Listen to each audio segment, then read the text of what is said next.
ಪಾಕಿಸ್ತಾನಕ್ಕೆ ಪೆಟ್ಟಿನ ಮೇಲೆ ಪೆಟ್ಟು ಬೀಳ್ತಾ ಇದೆ. ಭಾರತ 60ರ ದಶಕದ ಸಿಂಧೂ ನದಿ ಒಪ್ಪಂದವನ್ನು ರದ್ದು ಮಾಡಿಕೊಂಡಿತ್ತು. ಈಗ ವಿಶ್ವ ಬ್ಯಾಂಕು ಕೂಡ ಈ ವಿಚಾರದಲ್ಲಿ ನಾವು ಮಧ್ಯಪ್ರವೇಶ ಮಾಡಲ್ಲ ಅಂತ ಹೇಳಿದೆ.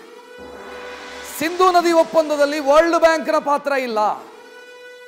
ಈ ಒಪ್ಪಂದ 2 ಸಾರ್ವಭೌಮ ರಾಷ್ಟ್ರಗಳ ಮಧ್ಯೆ ಆಗಿತ್ತು ಅಂತ ವಿಶ್ವ ಬ್ಯಾಂಕ್ ಗ್ರೂಪ್ ಅಧ್ಯಕ್ಷ ಅಜಯ್ ಬಂಗಾ ಮಾತನಾಡಿದ್ದಾರೆ. ಒಪ್ಪಂದ ಮುಂದುವರಿಸಬೇಕಾ ಬೇಡವಾ ಅಂತ ಆ 2 ದೇಶಗಳಿಗೆ ಬಿಟ್ಟಿರೋದು, ವರ್ಲ್ಡ್ ಬ್ಯಾಂಕಿಗಲ್ಲ ಅದು ಅಂತ. ವರ್ಲ್ಡ್ ಬ್ಯಾಂಕ್ ಪಾತ್ರ ಏನಿದ್ರು ಕೂಡ ಮಧ್ಯಸ್ಥಿಕೆ ಮಾತ್ರ. ವಿವಾದ ಏನಾದರೂ ಆದರೆ ಮಧ್ಯಸ್ಥಿಕೆದಾರರ ಬಳಿಗೆ ಹೋಗಬಹುದು, ಇಷ್ಟೇ. ಅಲ್ಲಿಗೆ ಪಾಕಿಸ್ತಾನ ಇದನ್ನು ಜಾಗತಿಕ ಮಟ್ಟಕ್ಕೆ ಕೊಂಡೋಗುತ್ತೆ ಅಂತ ಯೋಚನೆ ಮಾಡಿತ್ತು. ಅಂದರೆ ಸಿಂಧೂ ನದಿ ನೀರಿನ ಒಪ್ಪಂದವನ್ನು ನಾವೇನು ರದ್ದು ಮಾಡಿಕೊಂಡಿದ್ದೀವಿ ಅದನ್ನು ಜಾಗತಿಕ ಮಟ್ಟಕ್ಕೆ ಕೊಂಡೋಗುವಂಥ, ವರ್ಲ್ಡ್ ಬ್ಯಾಂಕಿಗೆ ಕೊಂಡೋಗುವಂಥ ಪ್ರಯತ್ನವನ್ನು ಮಾಡಿತ್ತು. ಬಟ್ ಆರಂಭದಲ್ಲೇ ಅದಕ್ಕೆ ಹಿನ್ನಡೆಯಾಗಿದೆ. ವರ್ಲ್ಡ್ ಬ್ಯಾಂಕ್ ಕಡೆಯಿಂದ ಬರ್ತಾ ಇರುವಂಥ ಸ್ಪಷ್ಟನೆ ಇದು. ಇಲ್ಲ, 2 ದೇಶಗಳ ಮಧ್ಯೆ ನಡೆದಿರುವಂಥ ಒಪ್ಪಂದ, ಅವರು ಬಯಸಿದರೆ ಅದನ್ನು ತಡೆಯಬಹುದು ಅಥವಾ ಅವರು ಬಯಸಿದರೆ ಅದನ್ನು ರದ್ದು ಮಾಡಬಹುದು. ನಾವು ಮಧ್ಯಸ್ಥಿಕೆ ವಹಿಸಿದ ಮಾತ್ರ, ಅಥವಾ ವಿವಾದ ಆದರೆ ಮಧ್ಯಸ್ಥಿಕೆ ಮಾಡ್ತೀವಿ, ಬಟ್ ಒಪ್ಪಂದ ಕಂಟಿನ್ಯೂ ಆಗಬೇಕು ಅಂತ ಹೇಳುವಂಥ ಅಧಿಕಾರ ನಮಗಿಲ್ಲ ಅಂತ ವಿಶ್ವ ಬ್ಯಾಂಕ್ ಹೇಳ್ತಾ ಇದೆ. ಆ ಮೂಲಕ ಭಾರತ ತೆಗೆದುಕೊಂಡಿರುವಂಥ ನಿರ್ಧಾರ ಏನಿದೆ ಅದನ್ನು ವಿಶ್ವ ಬ್ಯಾಂಕ್ ಪರೋಕ್ಷವಾಗಿ ಒಪ್ಪಿಕೊಂಡಿದೆ.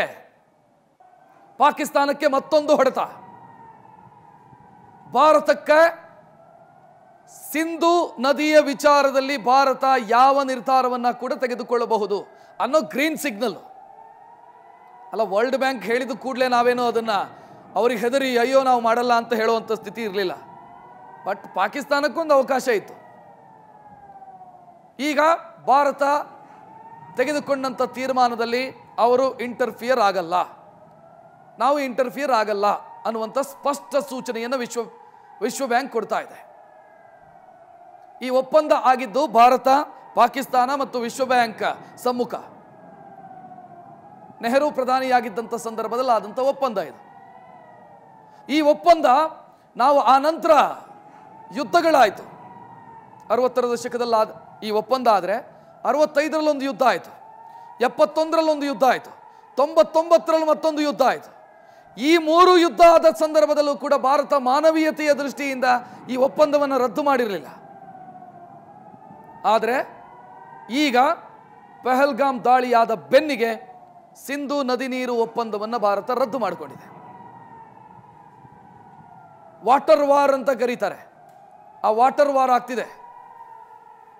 ಎಲ್ಲ ಕಡೆಯಿಂದಲೂ ಕೂಡ ಏಟು ಬೀಳ್ತಾ ಇದೆ. ಪಾಕಿಸ್ತಾನದ ಆರ್ಥಿಕತೆ ನಿಂತಿರೋದು ಸಿಂಧೂ ನದಿಯ ನೀರಿನ ಮೇಲೆ. ಪಾಕಿಸ್ತಾನದ ಕೃಷಿ ಅವಲಂಬಿತ ಆಗಿರೋದು ಸಿಂಧೂ ಮತ್ತು ಸಿಂಧುವಿನ ಉಪನದಿಗಳ ಮೇಲೆ. ಮೊನ್ನೆ ಒಂದು ಡೀಟೇಲ್ ಗಮನಿಸ್ತಾ ಇದ್ದೆ ನಾನು. 40% ಕೃಷಿ ಪಾಕಿಸ್ತಾನದ್ದು ಸಿಂಧು ಮತ್ತು ಸಿಂಧು ನದಿಯ ಉಪನದಿಯನ್ನು ಅವಲಂಬಿಸಿದೆ. ಭಾರತಕ್ಕೆ ಸಂಪೂರ್ಣವಾಗಿ ನೀರನ್ನು ನಿಲ್ಲಿಸೋದಕ್ಕೆ ಸದ್ಯಕ್ಕೆ ವ್ಯವಸ್ಥೆ ಇಲ್ಲದೆ ಇರಬಹುದು, ಆದರೆ ಮುಂದಕ್ಕೆ ಭಾರತ ಅದಕ್ಕೆ ಬೇಕಾದಂಥ ವ್ಯವಸ್ಥೆಯನ್ನು ಮಾಡಿಕೊಳ್ಬಹುದು. 2016ರಿಂದ ಭಾರತಕ್ಕೆ ಇದರ ಅಂದಾಜಿತ್ತು, ಇವತ್ತಲ್ಲ ನಾಳೆ ಇದು ಕೆಲಸಕ್ಕೆ ಬರುತ್ತೆ.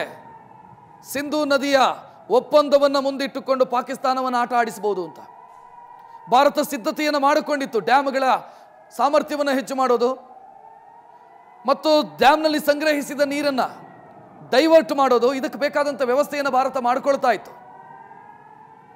ಈಗ ಏನು ಮಾಡ್ತಿದೆ ಅಂತಂದರೆ ಭಾರತ ನೀರನ್ನು ಸಂಗ್ರಹಿಸಿಡುತ್ತೆ. ಪಾಕಿಸ್ತಾನಕ್ಕೆ ಅಲರ್ಟೇ ಮಾಡದೆ ಏಕಾಏಕಿ ನೀರನ್ನು ಬಿಡುಗಡೆ ಮಾಡುತ್ತೆ ಡ್ಯಾಮ್ನಿಂದ. ಮೊನ್ನೆಯಿಂದ ಅದನ್ನೇ ಮಾಡ್ತಿದೆ ಭಾರತ. ಹೆಂಗಾಗಿದೆ ಅಂತಂದ್ರೆ ಪಾಕಿಸ್ತಾನದಲ್ಲಿ ಯಾವಾಗ ನೆರೆ ಬರುತ್ತೆ ಅಂತ ಗೊತ್ತಾಗ್ತಿಲ್ಲ ಅವರಿಗೆ, ಯಾವಾಗ ನದಿ ಬತ್ತಿ ಹೋಗುತ್ತೆ ಅಂತ ಗೊತ್ತಾಗ್ತಿಲ್ಲ, ಪ್ರೆಡಿಕ್ಟ್ ಮಾಡೋದಕ್ಕಾಗ್ತಿಲ್ಲ ಭಾರತದ ನಡೆಯನ್ನ. ಏಕಾಏಕಿ ನೀರು ಬತ್ತುತ್ತೆ, ಸಡನ್ ನೆರೆ ಬರುತ್ತೆ. ಹಿಂಗಿದ್ದಾಗ ಕೃಷಿ ಮಾಡೋದಕ್ಕೆ ಸಾಧ್ಯನಾ? ಕೊಟ್ರೆ ಹಿಂಗೆಲ್ಲ ಏಟ್ ಕೊಡಬೇಕು. ನಮಗನಿಸಬಹುದು ಇದು ಎಥಿಕಲ್ ಅಲ್ಲ, ಈ ರೀತಿಯೆಲ್ಲ ಆಟ ಆಡಿಸಬಾರ್ದು ಅಂತ. ಆದರೆ ಆ ರಾಷ್ಟ್ರಕ್ಕೆ ಇದೇ ಬೇಕು. ಅವರ ಯೋಗ್ಯತೆಗೆ ತಕ್ಕಂತೆಯೇ ನಾವು ಕಾರ್ಯತಂತ್ರವನ್ನು ಮಾಡಬೇಕು. ಒಳ್ಳೆಯವರ ಜೊತೆಗೆ ಒಳ್ಳೆತನ ಇರಬೇಕು. ಕೆಟ್ಟವರ ಜೊತೆ ಕೆಟ್ಟದ್ದೇ ಮಾಡಬೇಕು, ಆಗಲೇ ಪಾಠ ಕಲಿಯೋದು, ಬುದ್ಧಿ ಬರೋದು. ನ್ಯೂಸ್ ಫಸ್ಟ್ ನಿರ್ಭೀತಿಯಿಂದ ನಿಮ್ಮ ಪರವಾಗಿ.